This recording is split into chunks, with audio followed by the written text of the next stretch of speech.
지난주는 하나님께서 강한 자를 결박하셨다라는 말씀이었죠. 강한 자를 결박하신 하나님을 한 주간 경험하셨습니까? 또 강한 자를 결박하셨기 때문에 그 위로가 나에게 있었습니까? 오늘은 하나님이 거짓을 드러내셨다라는 제목으로 말씀을 전합니다. 하나님이 강한 자의 실체를 드러내셨습니다. 그래서 강한 자에게 결박되어 있던 자들, 강한 자 아래 함께 살고자 했던 자들, 강한 자의 힘을 빌리고자 했던 자들에게 강한 자의 실체를 다 드러내셨습니다. 거짓을 밝혀내신 것이죠. 목적이 있습니다. 하나님께서 거짓을 밝히며 강한 자를 물리치셨을 때 그 하나님의 승리를 함께 경험하라는 것입니다. 강한 자가 무너진 것을 보며 하나님의 승리를 찬양하고, 강한 자의 유한함을 보며 내가 저기에 같이 있으면 안 되는 것이구나, 저 유한 자에게 붙어 있으면 안 되는 것이구나, 그에게 있으면 사망인 것이구나, 이걸 알고 돌아오라고 하시는 말씀인 거죠. 하나님께서 거짓을 드러내시는 목적이 있습니다. 거짓 안에 있던 나를 돌아보고 회개하고 돌이켜 생명 안으로 들어오라는 것이죠. 하나님께서 우리에게 그 위로를 주셨습니다. 오늘 말씀을 통해서 거짓된 실체들을, 내 안에 있는 거짓된 실체, 우리 주위에 있는 거짓된 실체가 무엇인가 계속 주님께 물으시면서 들으십시오. 그때 하나님께서 거짓의 실체들을 보게 하실 것입니다. 그러면 즉시 주 앞에서 돌이켜 진리 가운데 거하고, 또 거짓 가운데 속아서 넘어가 있는 사람들에게 그것이 아니라고, 거기가 사망의 길이라고 말해줄 수 있는 구속사에 쓰임받는 한 주가 되기를 소망합니다. 자, 1절 보시죠. 한번 읽어볼까요? 시작. 있을진저 피의 성이여, 그 안에는 거짓이 가득하고 포악이 가득하며 탈취가 떠나지 아니하는도다. 하나님께서 왜 니느웨를 심판하시는가 이유를 말씀하시는데, 그 땅에는 무엇이 가득하다고 말하나요? 피가 가득한 성읍이죠. 하나님께서 권세를 주셨어요. 이스라엘을 치는 권세와 이스라엘의 몽둥이 역할을 하는 권세를 주셨죠. 그런데 그 역할에서 머물러야 되는데 아수르가 머물지 않고 그 권세를 점점 더 확장하고 하나님이 허락하신 경계를 넘어서서 몽둥이 역할을 했던 것이죠. 포악과 탈취를 멈추지 않았습니다. 하나님께서 허락하신 것 이상으로 악을 행했죠. 그런데 이 악을 단순히 악을 행한 것이 아니라 1절을 다시 보시면 포악과 탈취보다 더 먼저 말하는 것이 있어요. 무엇인가요? 거짓이요, 거짓. 거짓이 가득했다고 먼저 말씀하시죠. 그러니까 포악이 왜 나왔냐? 거짓 때문에 나온 거예요. 탈취가 왜 나왔는가? 그 근본은 거짓이다, 이렇게 말하고 있죠. 거짓으로 포악을 행하고 피를 흘려 탈취하고 남의 것을 빼앗는 이 일을 성경에서 누가 하나 봤더니 아수르가 했는데, 이 일을 누가 하나 봤더니 로마서에 보니까 죄가 이 일을 해요. 죄는 거짓으로 탈취하고 거짓으로 피를 흘리는 일을 합니다. 제가 한번 성경 읽어볼게요. 로마서 7장 11절이에요. 죄가 기회를 타서 계명으로 말미암아 나를 속이고 그것으로 나를 죽였느니라. 그러니까 죄가 하는 일이 뭐냐면 속이고 포악을 행하고 피를 흘리는 거예요. 이게 어디에 나오냐면 하와를 보면 알 수가 있습니다. 하와를 뱀이 와서 속이죠. 사단이 속여요. 너희도 하나님처럼 될 수 있어 라고 속이죠. 그래서 속여서 아담과 하와가 죄를 지었더니 결과가 뭐냐면 죽음에 이르게 되죠. 사단이 하는 일이 뭐냐면 속여서 결국 죽게 하는 일이에요. 아수르가 하는 일이 뭐냐면 속여서 죽게 하는 일이었어요. 그러니까 지금 아수르의 이 일은, 아수르의 이야기는 누구의 이야기냐면 사단의 이야기, 죄의 이야기라는 것을 알 수 있죠. 아수르의 악이 문제인데 근본적인 문제는 뭐냐면 사단, 곧 영적인 문제였다는 것을 알 수가 있어요. 죄의 문제인 거예요. 죄의 문제. 그래서 하나님이 사단의 손에 사로잡혀서 악을 저지르는 이 아수르를 치시는 거예요. 2절 읽어봅니다. 시작. 휙휙 하는 채찍 소리, 윙윙하는 병거 바퀴 소리, 뛰는 말, 달리는 병거. 하나님이 아수르를 무너뜨리려고 바벨론 군대를 보낸 모습이에요. 채찍과 병거와 말을 가진 그들이 3절을 보시면 칼과 창으로 아수르 군대를 무너뜨립니다. 아수르에 시체가 가득해서 사람이 걸어다니면 시체에 걸려 넘어질 정도로 엄청나게 많은 사람들이 죽었어요. 다른 사람들의 피를 흘려서 부와 명예와 권세를 얻던 자들이 아수르죠. 그런데 그 땅에 이제 피가 가득해서 하나님께서 주신 부와 권세와 명예들을 다 잃어버리게 된 겁니다.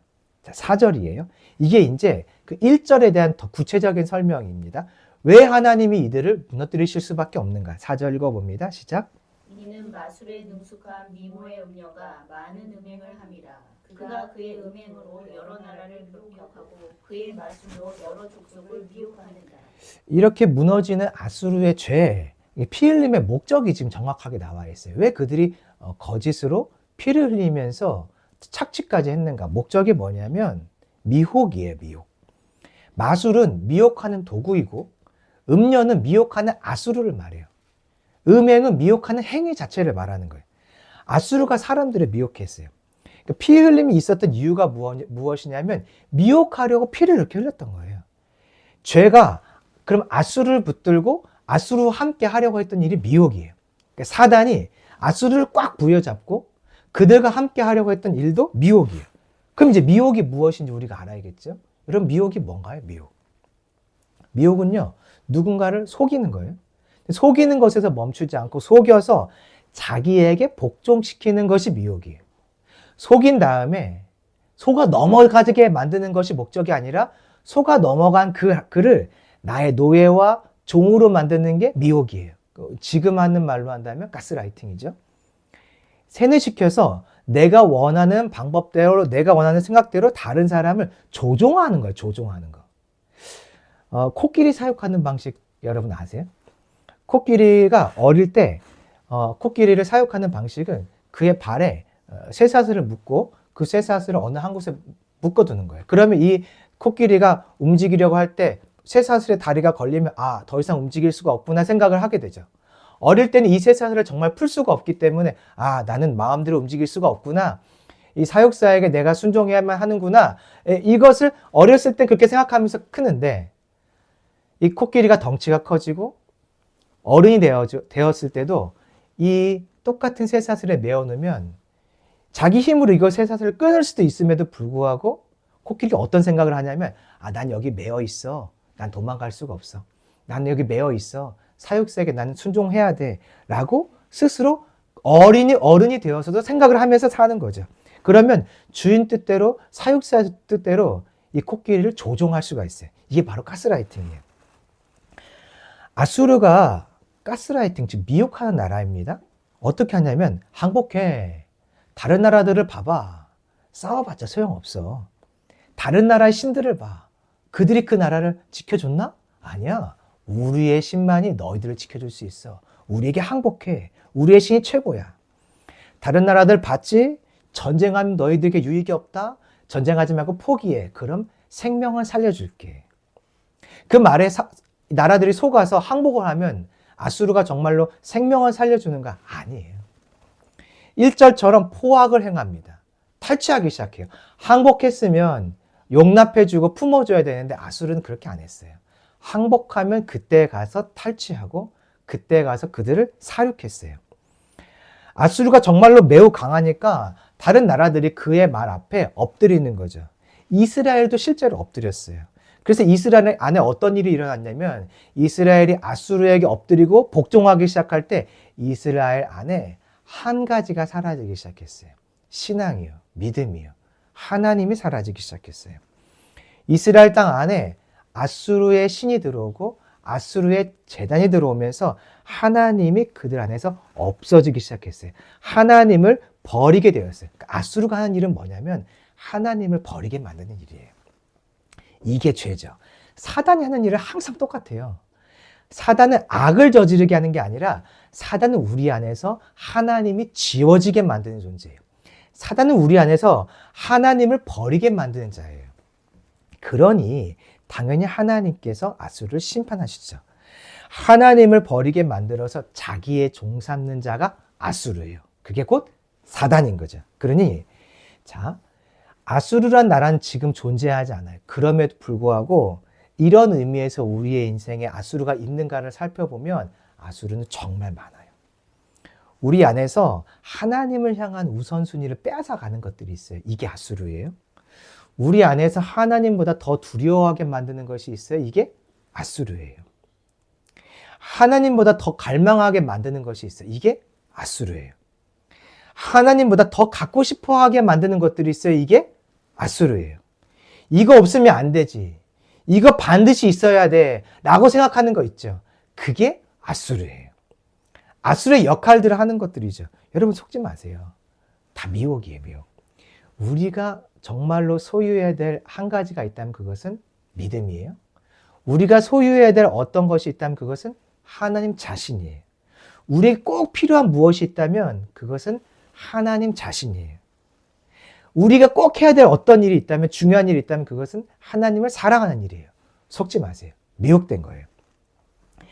아수르가 정말로 강했지만 아수르에게 미혹되어 따를 필요가 절대 없어요. 정말로 강했거든요. 근데 따를 필요가 정말로 없어요. 증거가 있느냐? 있죠.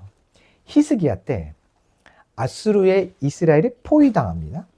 근데 처음엔 히스기야가 어떻게 했냐면 속은 거예요. 정말 속아서 아수르가 우리에게 쳐들어오면 우리 끝나지. 그럼 아수르에게 붙어야지. 아수르에게 엎드려야 우리가 살지 하고 그들이 요청하는 은과 금을 다 모아서 아수르에게 줬어요. 그럼 아수르가 이스라엘을 살려주느냐? 아니었던 거예요. 아수르가 은과 금을 받고 다시 쳐들어왔어요.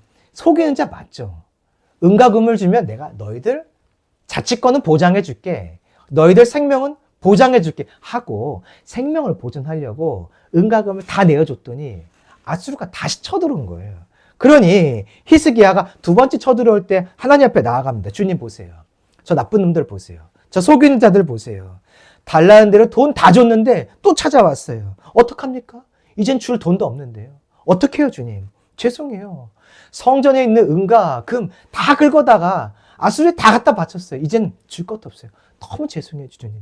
우리가 주님 바라보지 않고 저 아수르 의지했더니 결국엔 생명을 얻기는커녕 죽게 되었어요. 어떻게 해요? 살려주세요. 그랬더니 주님은 어떻게 하세요? 천사를 보내가지고 아수르의 모든 군대를 다 진멸시켜 버립니다. 아수르가 진짜 강하거든요. 정말 강해요. 그렇다고 그 앞에 엎드릴 필요가 없는 거예요. 하나님을 바라봐야 되는 거죠. 아수르 우리에게 필요한 것은 이 강한 자에 대한 인식과 사실 확인이 아니에요. 진짜 강하구나. 사실 확인이 아니라 그가 하나님보다 내가 그를 더 의지하게 만들고 더 두려워하게 만든다면 하나님을 믿는 믿음으로 그것을 쫓아내는 게 우리가 할 일인 것이에요.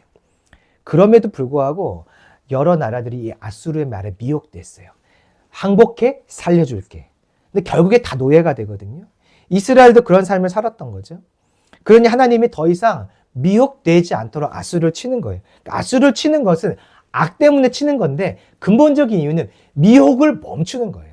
하나님을 자꾸만 아수르가 지어가니까, 세상에 지어가니까 하나님이 그 일을 멈춘 게 바로 아수르를 치신 것이죠. 사람들의 미혹된 생각을 이제 깨뜨리세요. 어떻게 깨뜨리냐면 아수르에게 수치와 모욕과 부끄러움을 주시고 이것을 온 열방이 다 같이 보게 만듭니다. 그럼 깨닫게 되겠죠. 야, 저 아수르 유한한 거였네. 우리가 붙들 필요 없었네. 저거 아무것도 아니네. 자, 보실까요 이제? 5절입니다. 시작. 보라, 내가 내게 말하노니 만군의 여호와의 말씀에 내 치마를 걷어올려 내 얼굴에 이르게 하고 내 벌거벗은 것을 나라들에게 보이며 내 부끄러운 것을 민족에게 보일 것이요. 하나님께서 아수르를 치시는데 벌거벗겼다고 하죠. 부끄러움과 수치를 주었어요. 그거를 모든 나라가 보게 만들어요. 그리고 조롱하게 만든 거죠. 원래 사람들이 아수르를 보면 벌벌 떨었어요. 아수르 민족이 찾아오면 웃을 수 없었어요. 그런데 두려움에 떨던 그 사람들이 아수르의 심판을 직접 보며 하나님의 심판의 승리에 참여하게 만들어요. 두려워하던 자들이 조롱하게 만든 거죠. 6절 읽어볼까요? 시작.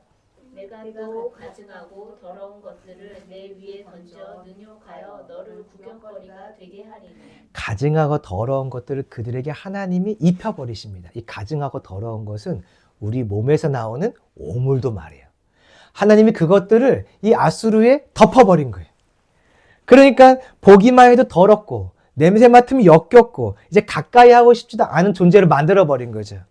아수르의 권위와 권세와 영광을 완전히 짓밟아 버리셨어요.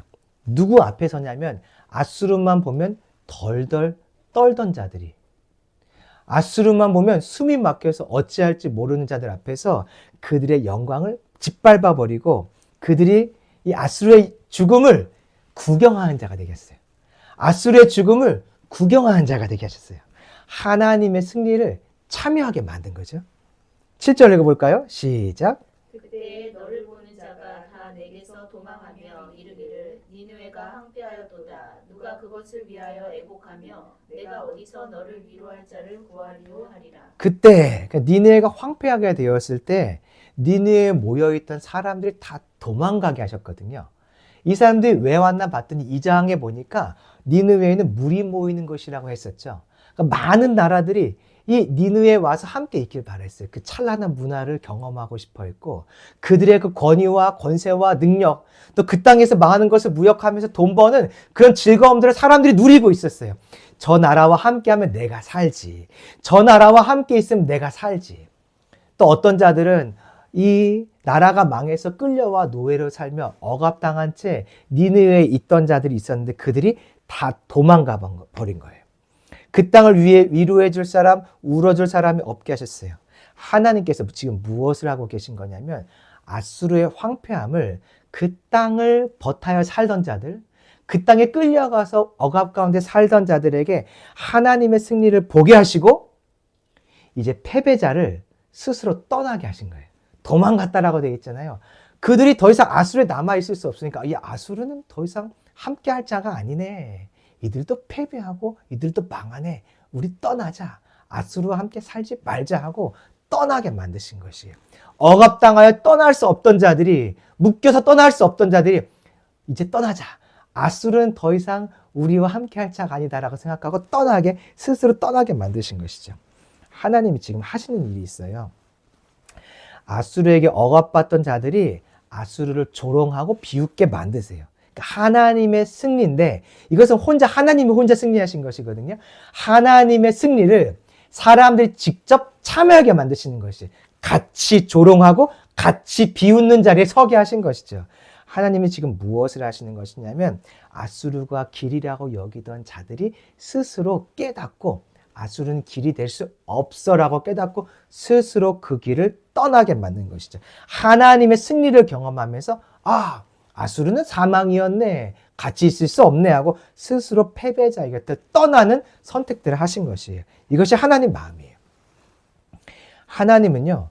하나님이 이기신 승리를 내 것으로 여기고 그 승리의 기쁨에 우리가 참여하길 원하세요.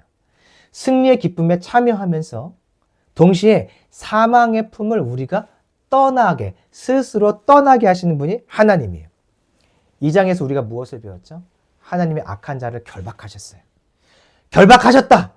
여기서 멈추는 게 아니라 3장. 결박하신 주님 앞에서 우리가 그 악한 자, 강한 자를 함께 비웃기를 바라시는 거예요. 너 아무것도 아니었지. 너 아무것도 아니었지 하면서 비웃고 그를 조롱하며 그의 곁을 스스로 떠나게 하시는 분이 바로 하나님이신 것이에요. 이러한 승리를 함께 누리게 하시는 것이 우리의 삶 가운데 경험되고 있거든요. 국가대표 경기 한번 생각해 보세요. 국가대표 경기에서 이기는 자는 누구냐면 선수들이에요. 우리는 이긴 적이 없어요. 선수들이 우리나라를 대표해서 이기면 첫 번째, 일단 내가 기쁘죠. 우리나라가 어떤 좋은 성적을 거뒀는데 우리가 해외에 나가면 외국에 있는 사람들이 우리가 한국 사람인 걸 알아보고 그때 그 승리를 기억하며 우리를 높여주고 우리를 반가워해주고 우리를 존경해주는 것들을 경험할 수 있어요. 베트남에서 한국인 감독들이, 축구 감독들이 이 베트남의 그 축구팀을 아주 높은 승리의 자리까지 올려주었죠. 그랬던 결과가 무엇이냐면 그 사람이 승리한 건데 그 감독이 행한 일인데 그 영광이 우리에게도 찾아와서 우리가 베트남을 가면 사람들이 우리를 반겨줘요. 우리를 존중해줘요. 우리에게 뭔가 음식을 시키면 서비스도 준단 말이죠. 이게 뭐냐면 그가 이긴 승리를 우리도 함께 누리게 되는 건데 하나님이 아수르에 대해 승리하신 그 승리를 우리가 함께 누리고 그 영광을 함께 이기는 자로서 함께 참여하길 바라신다는 거예요. 그러니까 어떤 얘기냐면 하나님의 승리를 보면서 억압받던 우리가 이렇게 말하고 승리를 선포하라는 것이죠. 나를 억압하는 아수르, 하나님이 너를 이기셨어. 하나님이 너를 이기실 거야. 그러니까 떠나가라고 우리가 입술로 선포하고, 내가 속아서 아수르와 같은 자들 안에 속아 있던 내가 스스로 저 아수르는 나를 이길 수 없어. 하나님이 저런 자들을 이기시지. 속박하고 노예 삼던 자들을 이기시지 하고 그의 곁을 스스로 떠나오도록 우리에게 하실 수 있도록 은혜를 주셨다는 거예요. 나를 속박하고 종사하려고 하는 문화와 사람과 환경, 가치 앞에서 하나님의 승리를 기억하시고 이렇게 선포하세요. 나 속이지 마. 주님이 너를 이기셨어. 나를 속이지 마. 난 떠난다. 나를 억압하지 마. 나를 노예 삼지 마. 난 떠난다 하고 여러분 주님의 승리를 붙들고 당당하게 노예 삼던 자리, 노예되었던 자리에서 떠나시길 소망합니다. 아수르를 이처럼 무너뜨리실 때 하나님께서 우리에게 연상시켜주는 그림 한 가지가 있어요. 그게 뭐냐면 바로 사단을 십자가에서 이기신 예수님의 십자가의 그 사건을 보라는 거죠. 아수르는 곧 죄는 사단은 무엇을 하냐면 사람들을 미혹해서 자기를 따르게 하죠. 따라가면 결국 영원한 사망을 이끌어요. 생명을 억압하고 착취했어요. 그런데 아수르가 무너지는 것처럼 하나님이요, 예수님을 통해서 십자가를 통해서 사단을 무너뜨리셨어요. 더 이상 미혹되지 않도록 무엇을 주셨냐면 사망 권세를 이기신 부활의 증거를 주셨어요. 사단에게 미혹되고 넘어가지 않을 수 있는 힘, 즉 예수님은 우리에게 성령을 보내주셨어요. 그러므로 예수님의 승리로 인해서 나도 죄를 이길 수 있는 자가 된 것입니다. 이걸 보라는 거예요.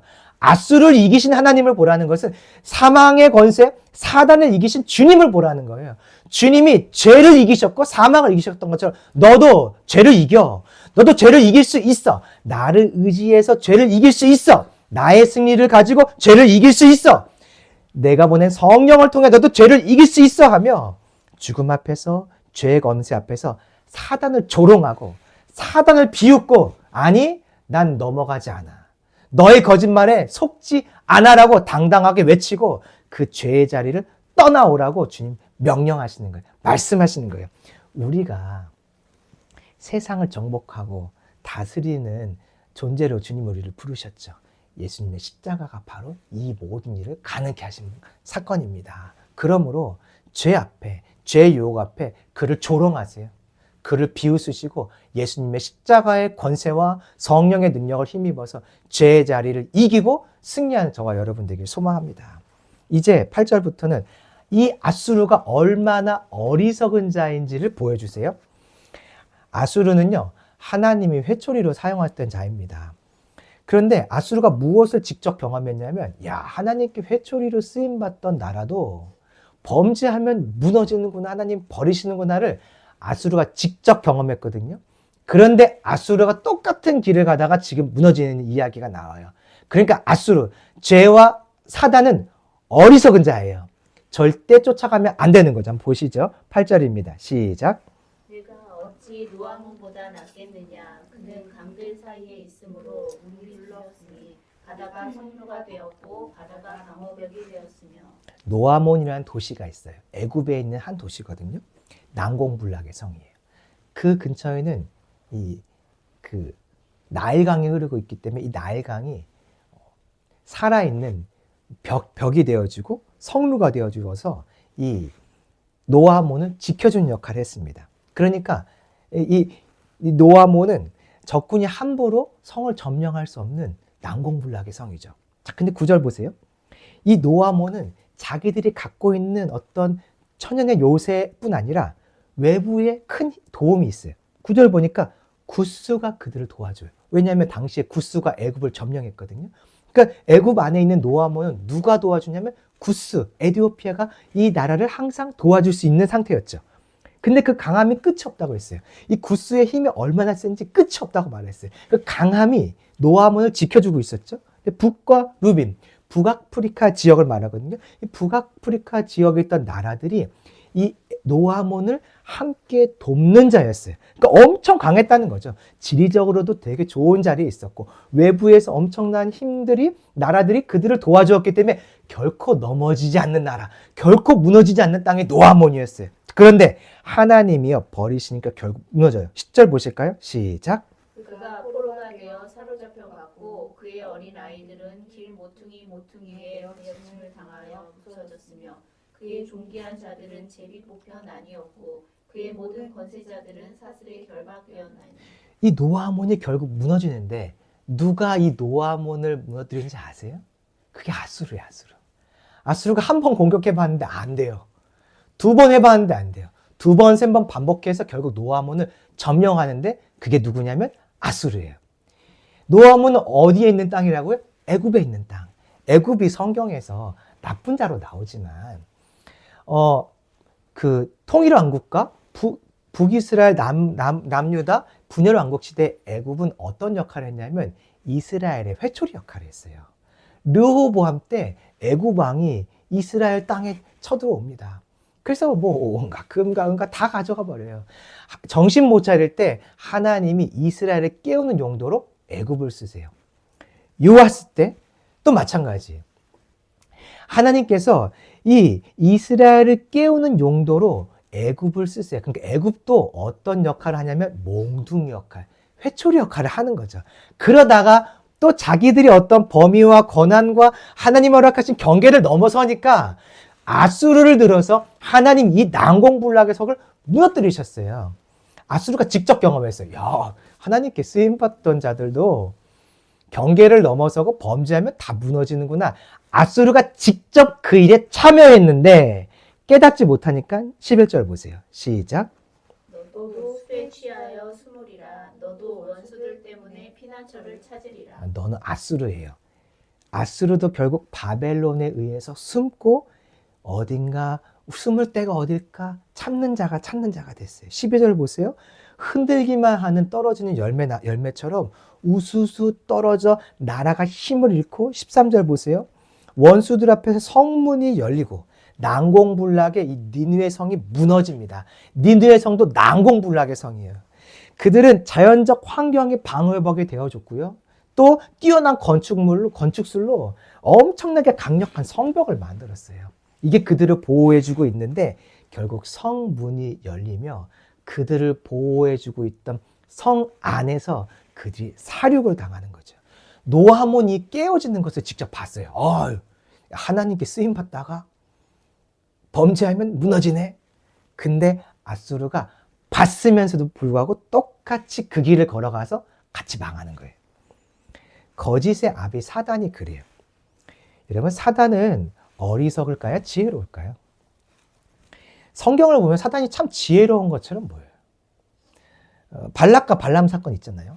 아무리 해도 이스라엘을 무너뜨릴 수 없으니까 외부의 공격을 안 되니까 내부의 범죄를 짓게 만들어서 이스라엘이 무너지게 만들어요. 그러니까 사단이 되게 지혜가 있어요. 아담과 하와를 속였잖아요. 지혜가 있어요. 똑똑해 보이는데 사단이 사실은 어리석어요.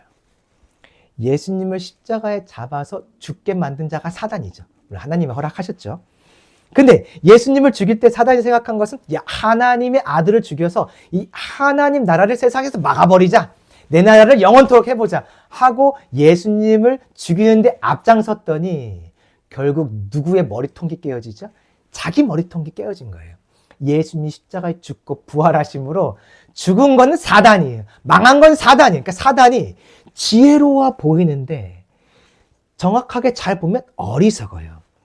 아수르에게 사단이 어리석으니까 사단이 끌고 가는 아수르도 어리석은 거죠. 자기가 어리석은 일을 하는 이 애굽을 봤는데 어리석은 일을 똑같이 하다가 애굽처럼 망하는 거예요.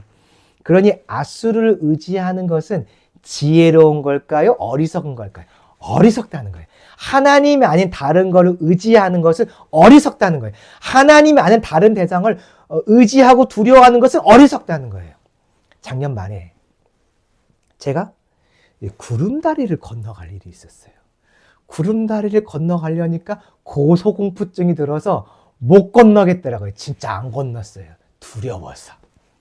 올해 초에 제가 다시 또 다른 구름다리를 건널 일이 생겼어요.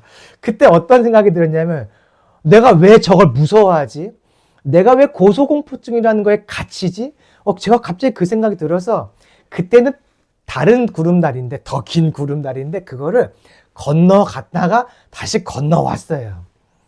여러분 두려워하지 않을 것을 두려워하는 것이 어리석은 거예요. 그 다리 원래 건널 수 있는 거였잖아요. 근데 제가 작년 말에 못 건넜거든요. 우리 아이들이 다 봤어요. 아이들은 건넜는데 저는 못 건넜거든요. 근데 다시 생각했어요. 두려워할 이유가 없지. 안전하게 만들어 놓지 않았겠어요? 두려워할 이유가 없지. 두려워하지 않을 것을 두려워하게 만드는 게 두려워하는 것이 어리석은 거죠. 두려워하지 않을 것을 두려워하여 하지 못하게 어리석게 만드는 자가 사단인 거예요. 14절 보세요. 아수르가 어리석은 길을 걸어가요. 나름대로 벽돌을 구워서 성벽을 수리하며 살아보려고 하지만 15절 보세요. 잘 수리한 성벽 안에서 성 안에서 칼이 그들을 삼킵니다. 성벽을 준비해서 막아놨더니 그 안에 불이 나고 그 안에 칼이 들어오고 하니까 나갈 방법이 없는 거예요. 너무 안전해서. 그래 결국 다 그냥 죽어버리는 거죠. 메뚜기가 지나고 난 자리, 싹쓸이 재앙을 말하거든요. 그 싹쓸이 재앙, 이 니느웨에 남아있는 것이 없어요. 16절을 보세요. 상인들이 별보다 많은 사람들이 오가는 무역의 중심지였는데 그 영광과 권세가 사라져버려요. 17절 보세요. 메뚜기가 날아가는 것처럼 다 사라져버려요. 유한하다는 거죠. 세상에요 영원한 거 없어요. 영원한 도움, 영원한 영광, 영원한 권세 절대 없어요. 메뚜기처럼 다 날아가 버릴 뿐인 거죠. 18절 읽어봅니다. 시작. 아수르 왕이여 내 목자가 자고 내 비족은 누워 쉬며 내 백성은 산들에 흩어지나 그들을 모을 사람이 없도다. 목자, 지도자가 다 잔대요. 이거 죽었다는 뜻이에요. 그래서 백성들이 흩어지나 모을 사람이 없는 거예요. 지도자가 다 죽어버리니까. 그렇게 망해버린 거예요. 노아몬의 패배를 봤는데도 어리석으니까 자기의 패배를 인식하지 못하고 같은 길 가다 같이 죽는 거지. 19절 마지막 절 읽어봅니다. 시작. 내 상처는 고칠 수 없고 내 부상은 중하도다. 내 소식을 듣는 자가 다 너를 보고 성벽을 치나니 이는 그들이 항상 내게 행패를 당하였음이 아니더냐 하시더라. 아수르 때문에 두려워하고 공포에 사로잡혀 있던 사람들이 막 박수를 치면서 아수르를 비웃고 이제 조롱하는 장면인 거예요. 결국 아수르에 남은 것은 부끄러움과 비참함과 조롱밖에 없었어요. 아수르가 어리석죠? 사단이 어리석어요. 그러니 죄에 끌려가는 아수르가 어리석은 거예요. 우리도 마찬가지예요. 죄에 끌려가면 내가 어리석은 자가 되는 거예요. 사단에게 끌려가면 내가 어리석은 자가 되는 거예요. 결국 생명 빼앗길 뿐이에요. 그래서 주님 말씀하세요. 마태복음 6장 25절에 그러므로 내가 너희에게 이르노니 목숨을 위하여 무엇을 먹을까, 무엇을 마실까, 몸을 위하여 무엇을 입을까 염려하지 말라. 목숨이 음식보다 중하지 아니하며 몸이 의복보다 중하지 아니야. 생명이 제일 중요한 거예요. 생명. 그러니 사단에게 속아서 다른 길 가시면 안 돼요. 마실 거, 먹을 거, 입을 거 이런 거에 세상 것에 우리가 마음이 뺏겨서 하나님을 떠나면 절대 안 되는 거예요. 그 생명을 잃어버리는 거니까. 사단은요 결국 죄를 쫓아오는 자에게 생명을 풍성하게 주는 것처럼 보이지만 생명을 가져가요. 탈취해요. 아수르처럼. 그래서 하나님이 속지 말라고 사단의 패배를 우리에게 성경에 기록해 놓으셨고 계시록에서 사단이 어떻게 되는지를 정확하게 보여주셨고 역사 속에서 아수르와 애국과 바벨론의 멸망을 우리에게 기록해 주신 거예요. 따라가지 마라. 속지 말라고 정확히 보여준 거죠. 어리석은 자야. 이것이 하나님 따르는 자들에게 주신 위로예요. 하나님 한 분이면 된다. 다른 거 쫓지 않아도 된다. 하나님 한 분으로 충분하다. 이거 알려주시는 것이 우리에게 위로예요. 살다 보면요. 눈과 마음이 뺏겨서 하나님이 부족해 보여요. 하나님으로 안 될 것처럼 보여요. 하나님으로 만족이 안 될 때가 있어요. 그때 나홈에 있는 이 위로 메시지를 기억하세요. 그렇게 속아 있는 나의 예배를 주님은 기다리고 계세요. 그렇게 속아서 넘어간 나를 위해서 악한 자를 결박하셨어요. 악한 자의 수치를 드러내셨어요. 악한 자를 이길 수 있는 능력도 주셨어요. 그것이 저와 여러분에게 참 위로가 되기를 소망합니다. 얼마 전에 기도하면서 제가 하나님께 질문하는 시간을 좀 가졌어요. 하나님, 저를 보면서 언제가 가장 이뻐요? 하고 제가 이렇게 질문을 좀 해봤어요. 갑자기 그 질문이 좀 생각이 나더라고요. 제가 이 질문을 할 때 떠올랐던 세 장면이 있었어요. 세 장면. 세 사람, 세 장면. 이 세 사람은요, 동일하게 정신적으로, 육체적으로, 가정적으로 어려움에 있는 사람들이었어요. 하나님이 저한테 마음에 감동을 주셔서 이 세 사람을, 이 세 친구를 섬겼거든요. 하나님이 제게 어떤 마음을 주시냐면, 그때 그 세 사람을 너가 섬길 때 내가 너를 보면서 참 이쁘다고 생각을 했어. 이런 감동이 제게 있는 거예요. 다시 제가 물었어요. 주님, 난 목사인데 사역적인 어떤 열매나 은혜로웠던 시간, 어떤 말씀의 어떤 강력한 선포, 뭐 기도회의 어떤 충만한 인도, 아니 그런 걸 할 때 주님이 나를 보시면서 참 이쁘다, 요한이 참 이쁘다, 이런 생각을 하셔야지 어떻게 그런 약한 자들을 섬기고 있는 그 모습이 하나님 눈에 그렇게 이뻐 보였습니까? 라고 질문할 때 주님 제게 주신 감동이 있었어요. 뭐냐면 내가 주는 마음을 따라서 순종하는 대가 지불을 할 때 나는 그때 참 이뻐. 내가 주는 말을 따라서, 내가 주는 감동을 따라서 순종하며 대가 지불을 할 때 난 참 너희들이 이뻐. 그 마음을 주시는 거예요. 제가 이 걸어갔던 이 자리는 사람들에게 인정받지 않는 자리였어요. 칭찬받거나 영광이 없어요. 근데 사람들이 잘 모르니까. 아는 사람들은 저한테 반복해서 말했어요. 고만 시간 낭비하라고. 고만 시간 낭비하라고. 저 정말 많이 들었어요. 그 이야기를. 쟤한테 그렇게까지 할 필요 없다고. 제 인생 안 바뀐다고. 우리도 다 해봤는데 쟤 안 바뀌니까 하지 말라는 얘기를 진짜 많이 들었어요. 그럼에도 불구하고 하나님의 뜻을 따라서 순종하며 대가 지불할 때 그것이 하나님 눈에 이쁘다는 거예요. 제가 그 기도를 하면서 깨달은 것이 있었는데 내가 진짜 많이 속아 있었구나. 사단에게요. 저는 어떤 것이 나에게 영광인가에 대해서 사람들에게도 칭찬받고 사람들 보기에도 좋은 것, 그것이 하나님께 영광이 되고 나에게 영광이 된다고 생각했던 거예요. 이게 속았던 거예요. 잘 보세요. 하나님이 예수님을 정말 이쁘게 보시고 사랑스럽다고 표현했던 적이 2번 있어요. 언제인 줄 아세요? 첫 번째는 세례받을 때. 이게 어떤 의미냐면 예수님이 스스로 난 죄인입니다라고 인정할 때예요. 십자가에 죽기로 결단하며 나는 죄인으로 죽으셔야 되니까 죄인이라고 인정하실 때, 여러분 죄인이라고 누가 인정하면 그 사람이 아름답나요? 그 자리가 영광이 있나요? 근데 하나님은 그때가 기쁘신 거예요. 그때 주님 말씀하시죠. 내가 너를 참 사랑한다.